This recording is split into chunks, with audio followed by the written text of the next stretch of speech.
Levanta a sua mão lá em cima, lá em cima.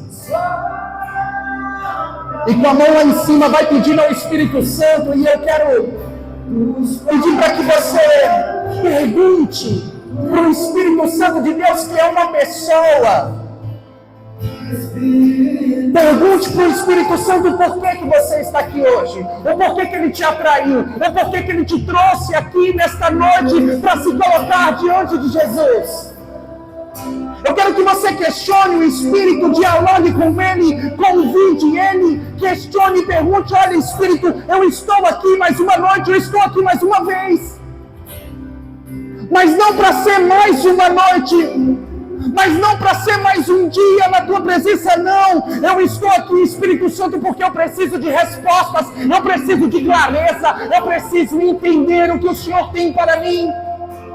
Porque quando eu entrei aqui nesse lugar, eu vi muitos homens e mulheres que têm uma potência muito grande dentro de si, mas que têm um medo, tem um bloqueio, tem uma trave, tem a incerteza, a insegurança. Então eu te convido agora, convido o Espírito Santo, porque Ele é pessoa, terceira pessoa da Trindade. Ele é Deus. E como pessoa a gente tem diálogo, a gente se comunica. Então peça para que o Espírito Santo nessa noite se comunique contigo, jovem.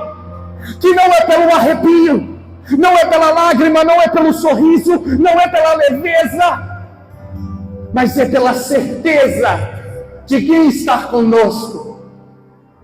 Agora levanta a sua mão direita lá em cima e repita comigo essa oração. Levanta-se, Deus. Não estou ouvindo a sua voz. Levanta-se, Deus. Intercedendo a bem-aventurada, sempre Virgem Maria, São Miguel Arcanjo, São Miguel Arcanjo, São Miguel Arcanjo, e todas as milícias celestes, que sejam dispersos os seus inimigos e fujam de sua face todos os que vos odeiam. Em nome do Pai, do Filho e do Espírito Santo. Amém. Podem se sentar. Meus irmãos, me chamo Anderson de Jesus, sou missionário da Igreja Católica, fundador da Minha Vida, uma Missão. Tenho 37 anos, sou casado. Pode acender essa luz daqui? Agora? Vai acender lá. Sou casado, pai de 5 filhos, um está no céu. Conosco temos a Gabriela, o João Rafael, a Maria Heloísa e o Josué.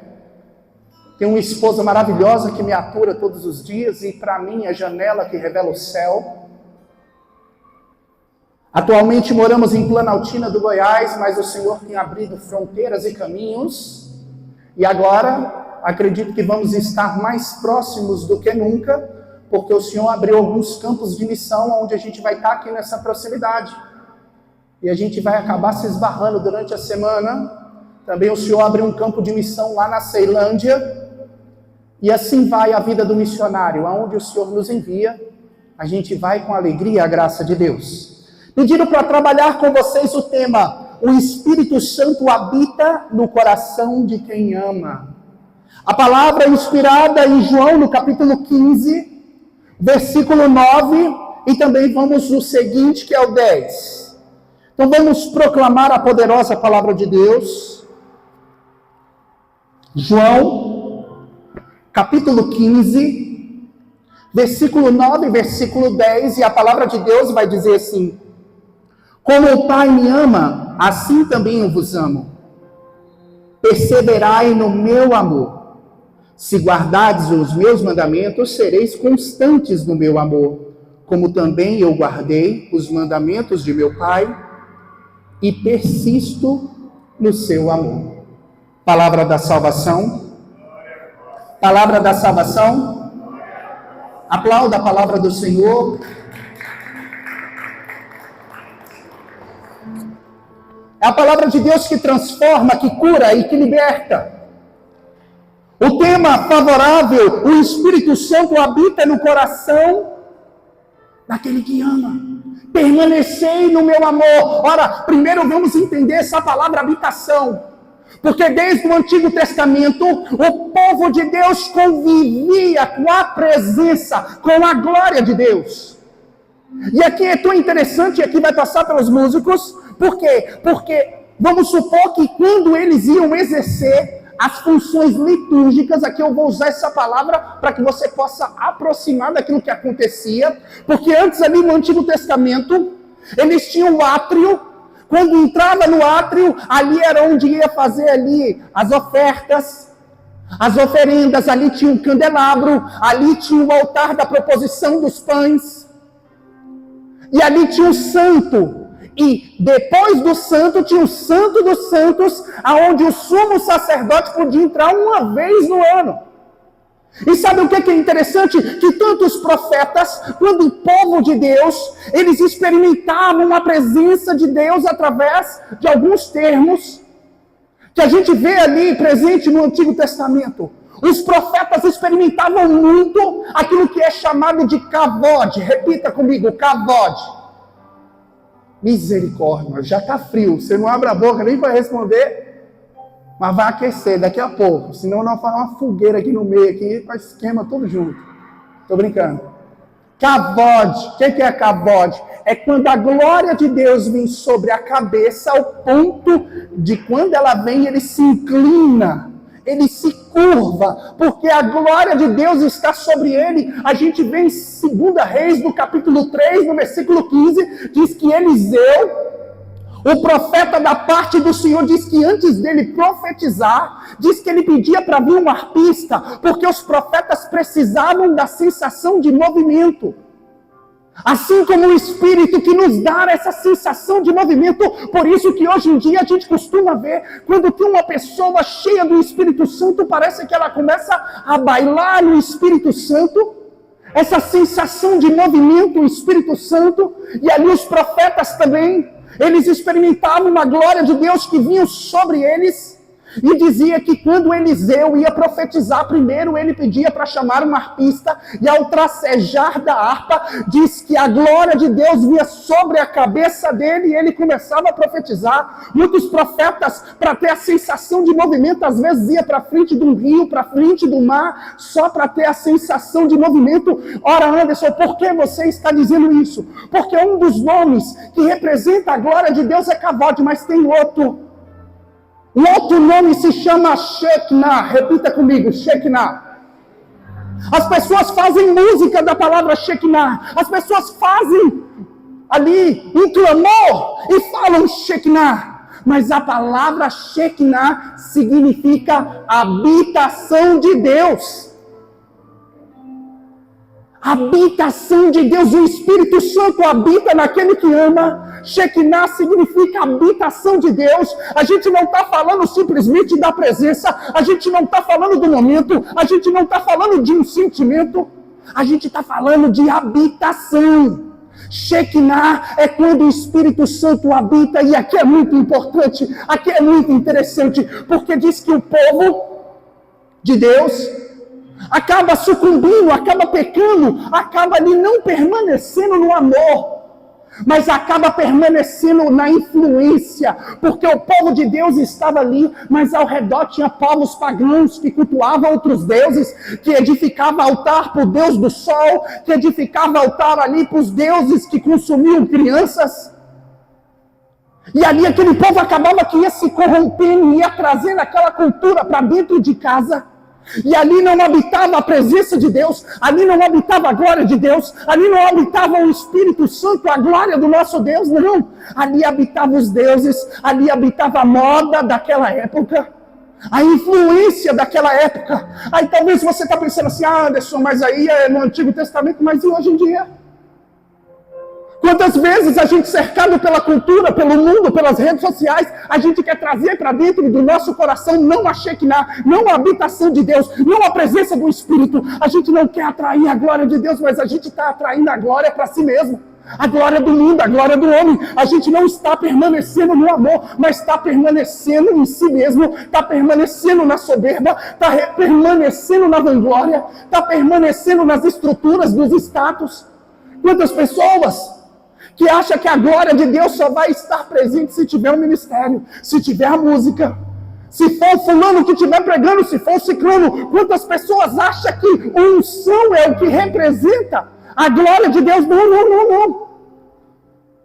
Quantas pessoas se apegam à estrutura, aos esquemas?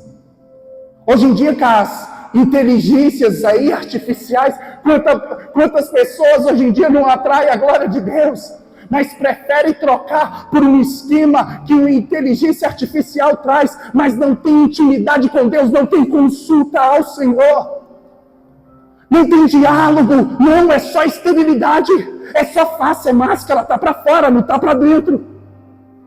Eu dizia ao Espírito Santo, eu falei, olha Espírito, vá à minha frente, vá aos corações, e se preciso for, Espírito, me ajuda para que eu não precise abrir a boca para falar, porque não é pela linha de raciocínio, não é pelo nível de argumentação, não é pelo nível de conhecimento, não é pelo tom da voz, não. É o Espírito Santo que convence os corações. Não são os homens aqui na frente. A gente é mero instrumento que aponta. Mas para isso, para que o Espírito Santo habite, para que a Shekinah venha, a gente precisa atrair a glória de Deus. A gente precisa permanecer no amor. Eu quero iniciar com um breve testemunho. Essa semana para mim foi muito forte. Aqui a gente está falando de uma missão. A missão Dínamos, que tem alcançado corações, que tem saído das quatro paredes para poder anunciar, que tem sede no coração e sede de almas. E espero que mantenha a sede de almas, porque no meio do termo, a vanglória vem vindo, a soberba vem vindo, e vem conquistando os corações e afastando da presença, e já não permanece mais no amor, mas permanece nas coisas, nas estruturas e nas pessoas. Que Deus implante no coração de vocês a sede pelas almas. Essa semana eu acordei na segunda-feira, fui dar banho no meu filho, para poder levar ele para a escola. Eu sou missionário, e às vezes a gente tem a ilusão de que missão é só quando eu estou com o microfone na mão, anunciando, pregando, formando. Não. Ser missionário é você ser missão todos os dias, desde o simples, desde o secreto, desde o silêncio, desde aquilo que ninguém está vendo até aquilo que as pessoas vão ver. Isso é missão, uma missão é todo dia. E aí eu acordei, dei banho no meu filho, aí eu fui levar ele na parada, porque lá tem um ônibus com a monitora que pega ele. E aí era 6h50 da manhã.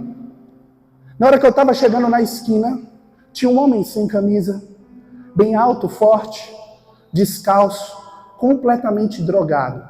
De longe eu reconheci que era uma pessoa que eu saía para usar droga há 18 anos atrás. Que a gente metia um louco na cidade, que a gente aprontava. E eu vi as pessoas com medo dele. Claro, muito grande e forte. Para você ter noção, ele respondia a um processo, foi preso, 6 anos de cadeia, cumpriu ali uma terça parte da sua pena, porque uma vez ele chegou drogado no hospital pedindo para alguém internar ele. Os vigilantes chegaram lá, ele agrediu os 3 vigilantes de uma vez só, quebrando costela, braço, quebrou os 3 caras no meio. Então ele é muito grande e forte, ele era conhecido por isso, desde o meu tempo, quando eu estava junto com ele. E aí ele gritava na rua assim, e as pessoas se afastavam dele. Ele estava igual um bicho. Eu botei meu filho no ônibus porque eu prezei pela vida do meu filho. Talvez ele não podia me reconhecer, mas assim que meu filho pegou o ônibus, eu sentei naquela calçada ao lado daquele homem. E falei assim, Joãozinho, que é o nome dele, mesmo nome do meu filho. Joãozinho é apelido, porque o cara é muito grande. Eu falei assim, você lembra de mim, irmão? Por um momento ele ficou lúcido, ele lembrou. Sentamos ali naquela calçada, 6h50 da manhã de uma segunda-feira dessa semana. E ali ele começou a relatar o cansaço, que o vício, que a droga estava consumindo ele. Ele tinha acabado de penhorar o carro dele numa boca de fumo por R$1.500 em droga. E passou a madrugada inteira igual um bicho consumindo droga. E ele falava que não aguentava mais aquela vida, porque ele lutava, tentava sair, mas recaía, porque a droga é uma desgraça, a ausência da graça.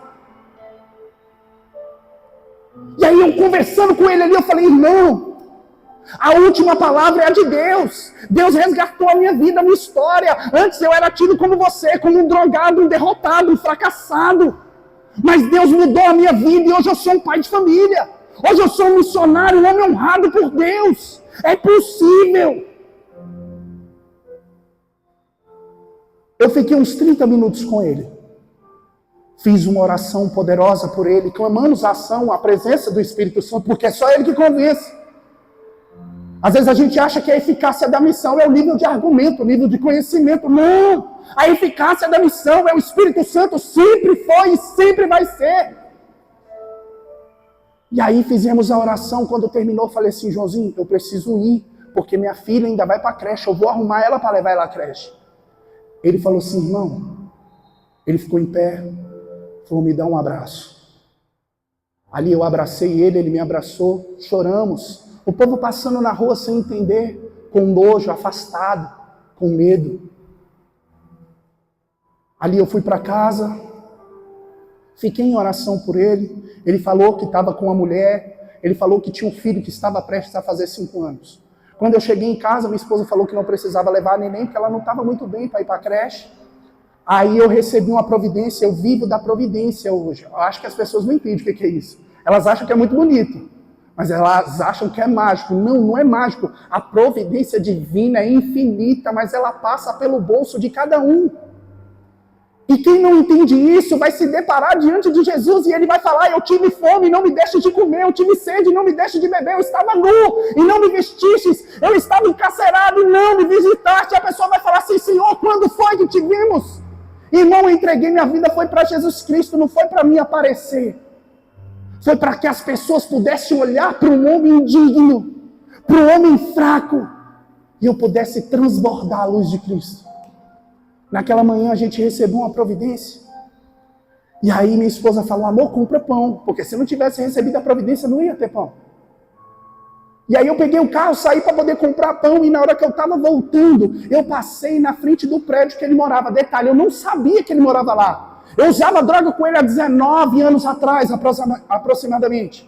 Eu não sabia que ele estava morando na esquina da minha casa. Mas na hora que eu estava passando na frente do prédio, já tinha uma viatura, uma ambulância do bombeiro. E eu pensei assim, cara, eu acho que ele estava tão doidão que precisou contê-lo. Então chamaram o bombeiro para conter ele. Mas na hora que eu passei, eu já vi o corpo dele no chão. Ele se jogou do 3º andar. Logo eu parei o carro, já desci, fui lá. Estava isolada a área, esperando a perícia. Os policiais deixaram entrar. E aí eu vi a mulher dele desolada. Ela ia para um lado, ia para o outro. O corpo dele estirado. Ele tirou a vida dele.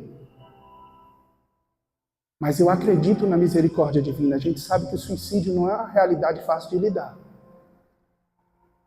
Mas ninguém conhece a alma de ninguém. E no último instante da vida daquele homem, se ele tiver arrependido de todos os seus pecados, a misericórdia de Deus alcança ele. Não foi eu que fui atrás da missão. Não foi eu que fui procurar a missão. A missão que me encontrou. Porque a missão nos encontra quando a gente permanece no amor.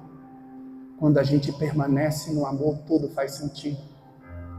Tudo se revela. Será que a gente está preparado para talvez ser o abraço da misericórdia do último instante da vida de alguém? Depois eu rezei pela esposa dele. Pedi para que Deus pudesse consolar o coração dela. E continue em oração por eles. Isso foi só uma segunda-feira comum, ordinária, normal, de uma vida missionária. Não somos nós que procuramos a missão. Ela que nos alcança se a gente estiver no lugar certo. Se a gente permanece no amor, o amor nos encontra. Aquele dia eu pude amar Jesus desfigurado pela droga, pelo pecado, pelo desespero, sujo, machucado, ferido. A gente precisa permanecer no amor, irmão. Não é nas coisas, não é nas pessoas, não é nas estruturas, não é nos esquemas, não é no script, não é no prompt, não. A gente precisa permanecer no amor. E não é para fora, é para dentro. A intimidade está aqui dentro, não é pelo que as pessoas veem aqui fora, mas é pelo aquilo que Cristo vê aqui dentro. Olha, é libertador. Santa Teresinha do Menino Jesus, ela vai dizer, eu sou aquilo que Deus pensa de mim. Então não fique tentando impressionar as pessoas pelo seu jeito de cantar, pelo seu jeito de falar, pelo seu jeito de se vestir, pelo seu jeito de ministrar, não. Não é para fora, é para dentro, é aqui, permanece no amor. E aí o Espírito Santo vem e faz morada, habitação. Voltando à palavra Shekinah, isso aqui é muito forte.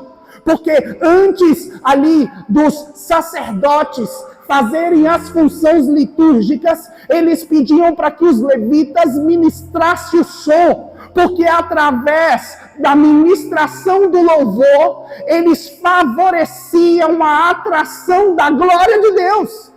E eles não faziam nenhuma função litúrgica, se assim a gente pode dizer essa palavra, sem antes os levitas atraírem a glória de Deus pelo louvor. Então todas as funções que eles ministravam naquele ambiente precisavam estar diante da Shekinah, diante da habitação. E isso é tão forte porque quando o povo acaba sendo deportado para a Babilônia, o povo de Deus era tão famoso por ministrar louvores que atraíram a glória de Deus, que os outros povos que também foram conquistados pelo Império Babilônico, ali diante daquele período de escravidão ali, diz que eles se reuniam em volta da fogueira e olharam ali para o povo de Deus e falavam assim, olha, vocês são famosos, os outros povos te conhecem por ministrar louvores que atraem a glória de Deus, e diz que quando a glória do Deus de vocês vem, diz que milagres e prodígios acontecem.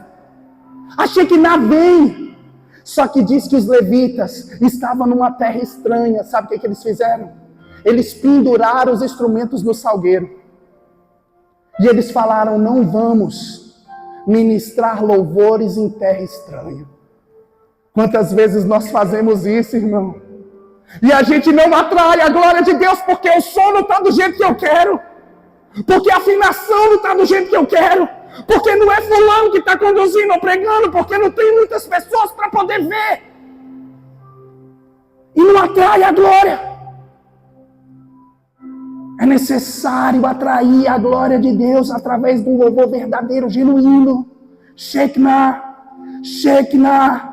Shekinah não é uma visitação do Espírito, não é o doce hóspede da alma, não é um hóspede, porque não é para chegar e depois ir embora, não, porque não tem horário para ficar, não é uma diária, não é 24 horas, é habitação. O Espírito Santo de Deus precisa habitar na entranha do meu coração e do teu. O Espírito Santo que é pessoa, que é o próprio Deus, ele precisa estar tão íntimo, ao ponto de quando as pessoas olharem para nós, elas se confundirem. Se a gente olha para Estevão no momento do seu martírio, a gente vê um homem sendo apedrejado e perdoando seus algozes. A gente pode confundir com o próprio Cristo no alto da cruz. Dizendo essas palavras, eles não sabem o que fazem. As pessoas estavam confundindo Estevão com o próprio Cristo, porque nele habitava a pessoa do Cristo, a pessoa do Espírito Santo, a glória de Deus. Diz que o céu se rasgou e ele via a glória de Deus. Irmão, é de dentro para fora, não importa as pedradas que você está levando. No trabalho, na faculdade, dentro de casa, não importa. Se estão te chamando de beata, beato, não importa. Se estão falando que a sua vida agora é só Deus, não importa, não importa, não importa. Não importa o que está para fora, o importante é o que está aqui dentro. Eu sou o que Deus pensa de mim. Eu tenho levado pedradas dessa vida missionária. Eu tenho sido perseguido, caluniado, humilhado publicamente por muitas pessoas, não importa. Eu sou o que Deus pensa de mim. Eu só preciso permanecer no amor, não na estrutura, no amor. Para a gente poder se preparar para a adoração. O Senhor colocava no meu coração algo inusitado, porque eu perguntava, eu falava, Senhor, o que é para anunciar? E o Senhor me recordava, e aqui eu vou trazer rapidamente, da história de Jacó. Eu falava, mas Jacó, Senhor, Jacó. Porque Jacó era gêmeo do seu irmão Esaú. Mas aqui a história não começa em Jacó. Aqui a história começa em Isaac. Porque Isaac estava de idade avançada junto com a esposa chamada Rebeca, que era estéril. Mas diz que Isaac não permaneceu no medo. Ele não permaneceu na esterilidade. Ele não permaneceu na condição que ele estava vivendo. Ele não estava conformado com aquela realidade de que a sua esposa não podia lhe dar um filho. E diz que Isaac consulta o Senhor e roga pela sua esposa. Sabe qual é o nome disso? Intercessão poderosa, profética. Isso é intimidade. Isso é permanecer no amor e não naquilo que o olho dele está vendo. Ele olhava uma mulher estéril, mas ele não estava vivendo pela sua visão humana, ele não estava vivendo pela carne, ele não estava vivendo pela esterilidade, ele estava vivendo pelo mover da graça. Então ele vê uma esposa idosa e estéril, mas ele roga por ela. Ele não permanece no medo, na covardia, na tibieza. Ele roga e Deus escuta a oração de Isaac e diz que Rebeca engravida e diz que dentro do ventre dela parece que existia uma luta. E ela vai consultar o Senhor e dizer assim: Senhor, e essa é justamente a justificativa pelo que ela fez lá na frente, se você conhece a história. E aí diz que ela consulta o Senhor, porque parece que existia uma luta aí dentro. E o Senhor responde a oração dela. Isso é muito bonito. O Senhor responde a oração de quem permanece. De quem permanece no amor, na intimidade, na consulta. Ela consultou o Senhor. Não foi os homens. Não foi o chat GPT que ela consultou o Senhor.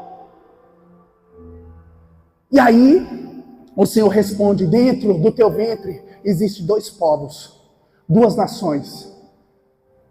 Do ventre de Rebeca nasce 2 homens. O que nasce primeiro é Esaú, que significa um homem peludo. Talvez forte, alto, robusto, ruivo, diferenciado. E depois dele nasce Jacó. A palavra Jacó significa aquele que segura no calcanhar. E Rebeca, quando consulta o Senhor diz para ela: o mais velho servirá ao mais novo. Ou seja, aqui o Senhor já liberou uma palavra para ela. Porque muitas vezes o Senhor tem liberado palavra. Jesus vai se fazer presente no meio de nós. Aí o Senhor libera a palavra, mas você não acredita, você não toma posse. Eu tenho ido em muitos lugares onde o Senhor tem proclamado prodígio que as pessoas não têm tomado posse.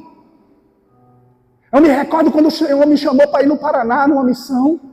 E na hora que eu estava indo para o Paraná, o Senhor falou assim: você vai proclamar a cura de artrose e artrite. São 2 pessoas. E eu falei assim: Senhor, eu nunca pronunciei essas 2 palavras na minha vida. Eu não tinha aberto os meus lábios para falar essa palavra. Eu fiquei treinando para não errar a palavra. Já está saindo bonitinho agora. Mas tu tinha que ver eu me tremendo todo para poder proclamar e liberar uma palavra dessa. E tinha 2 mulheres lá, no meio da multidão. Eu falei: quem tem artrose e artrite, levanta a mão. 2 mulheres levantaram a mão e eu falei: o Senhor está te curando nesse momento. Mas só uma tomou posse. E o Senhor colocou no coração: só uma tomou posse. Não adianta nada o Senhor liberar uma palavra na tua vida para te orientar, para te conduzir, para abrir caminho para você, para estruturar a tua vida missionária, a tua vida como cristão, a tua vida intelectual, a tua vida amorosa, a tua vida, não sei o que você vive, se você não toma posse. O Senhor libera a palavra, você não acredita, porque você não está permanecendo no amor, está permanecendo no medo, está permanecendo na incerteza, está permanecendo nas estruturas, está se escondendo, como Saul fez isso. Ele tinha eleição sobre ele, o profeta Samuel ungiu Saul e falou: quando você estiver voltando, você vai encontrar os profetas, eles vão profetizar, profetiza junto com eles. Mas diz que quando ele foi apresentar Saul para todo o povo, para toda a multidão, cadê o jovem Saul? Estava escondido atrás das bagagens. Até quando você vai ficar escondido atrás das bagagens? Dependendo da oração do outro, dependendo da ministração do outro, Dependendo da canção e do ministério que está presente, até quando? Porque Jesus vai se fazer presente. Aí chega no momento da condução. Será que eu vou ter que colocar as palavras que você vai ter que abrir para falar com Jesus? Ou será que você vai sair da estrutura, vai sair do medo, vai sair de trás das cadeiras e permanecer no amor, na intimidade? Não vai precisar abrir a boca e falar assim, olha, diga isso, meu irmão. Não, vai lá e diga para Jesus, ele está aqui. É tão engraçado que às vezes as pessoas pedem para mim, até padres, antes conduz o momento de oração, eu falo, rapaz, Jesus está exposto, eu vou falar o quê? Se eu não queria nem abrir a boca para poder pregar, eu queria que o Espírito Santo convencesse, sem eu precisar de falar nada. Quem sou eu para falar alguma coisa? E aí Jesus está aqui e a pessoa permanece no medo, na covardia, na tibieza, na frieza, na dureza. Fala assim, Anderson, mas talvez o meu coração ainda não arde, talvez como o teu. Irmão, se não arde, chega para Jesus e fala, Senhor, faça o meu coração arder, dilatar, de tal forma que nenhuma frieza nesse mundo possa parar. Não permaneça no medo.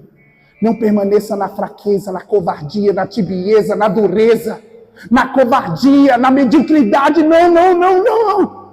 Não permaneça na soberba, na vaidade, na vanglória.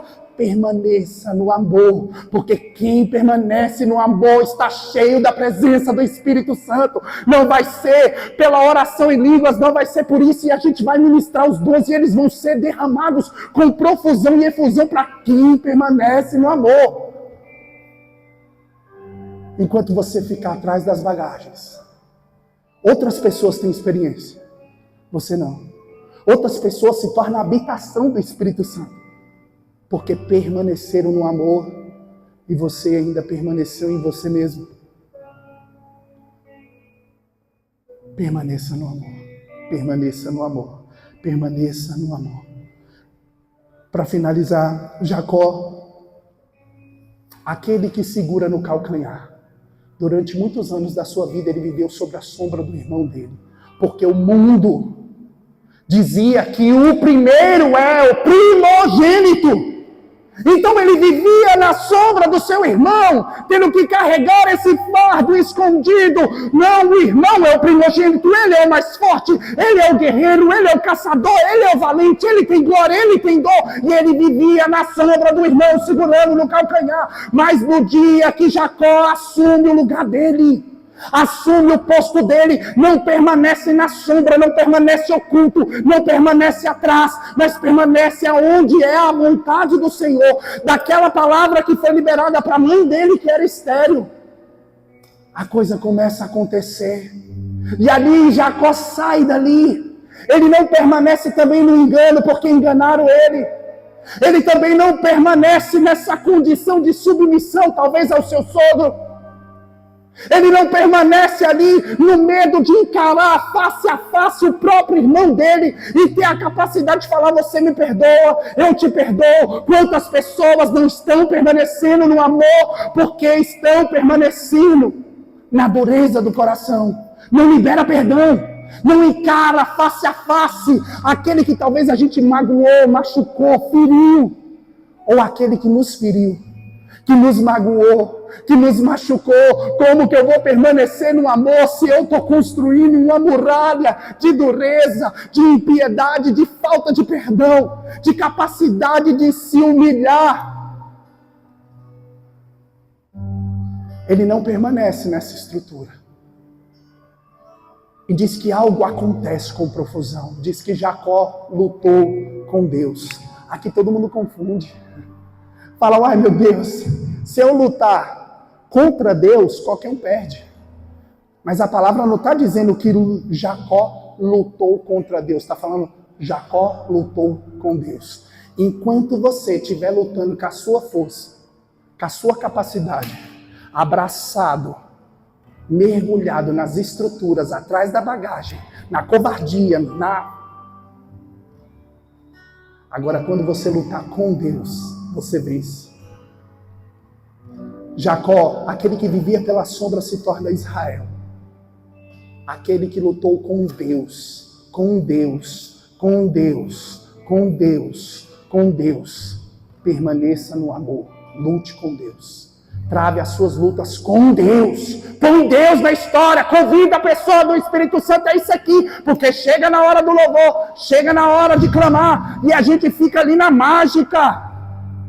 Não é a mágica. É convida o Espírito Santo para atuar naquela realidade. Onde você não quer perdoar. Onde aquela pessoa te machucou. Aquela pessoa te ultrajou. Aquela pessoa te humilhou. Onde você pegou ranço e não tem a capacidade mais de olhar na cara. Peça o Espírito Santo para vir nessa realidade e luta com Deus. E permaneça no amor e não na estrutura e não nas pessoas. A gente vai cantar uma canção, o ministério consegue cantar aquela canção, passaram? A gente vai cantar essa canção, ela é muito simples. Ela é muito simples. E a gente precisa viver essa realidade. Para que entre o Rei da Glória, Jesus. Ele é o Rei da Glória. A gente vai cantar essa canção diante de Jesus. Não só para adorá-lo. Não só em um ato exterior. Mas pedindo para que o Senhor comece aqui dentro a obra. Comece aqui dentro a obra. Prepare aqui dentro, aqui dentro, aqui dentro. Comece aqui. Precisamos permanecer no amor. Eu quero te convidar a, com todo respeito e dignidade, com toda a verdade do seu coração, se colocar em prontidão para receber o Rei. Jesus, o Rei da Glória, Ele está no meio de nós.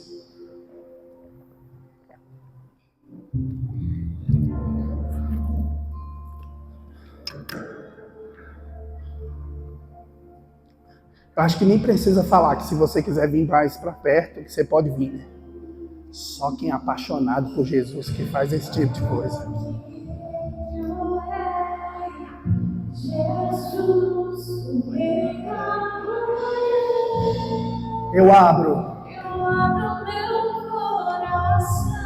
Eu abro meu coração para que entre o Rei. Jesus.